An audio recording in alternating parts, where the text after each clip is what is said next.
Hey friends, Leigh Brown here. Welcome back to My Kitchen, My Rules. This is a really short tip video for you, all you cooks in the house that want to be baking during the holidays and such.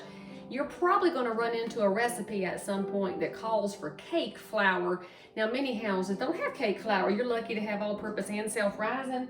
And so we're going to make a quick substitute for cake flour that's just as good as the regular. Now you need your white lovely flour because you know I don't use anything else. And so the recipe that I'm fixing to make here, which y'all will probably tune back in for because it's, you know, my birthday cake, get yourself a nice level cup of flour. Now what I'm going to do though is I'm going to level it off. You could use a knife to do this, but get it nice and level so you have an actual cup. And by the way, you know this kind of holder, this is a dry measure. That one with the little handle, that's a wet measure, and that's two different amounts, just for the record. Now we're going to remove 2 tablespoons of flour. Of course, I'm doing this over my pot because, you know, I don't really want a giant mess in the kitchen, but of course I'm fixing to have one anyway. So there go 2 tablespoons of my 1 cup of flour. So go ahead and dump that in your pan here. And we're going to replace that with 2 tablespoons of cornstarch. Now I'm using Rumford cornstarch because it says non-GMO in giant font, which totally makes it more true. And where was Rumford from? I think I looked this up one time. They are from Terre Haute, Indiana. So right from the middle. All right, so 1 and 2. A little bit stuck in the bottom, so let's fix that.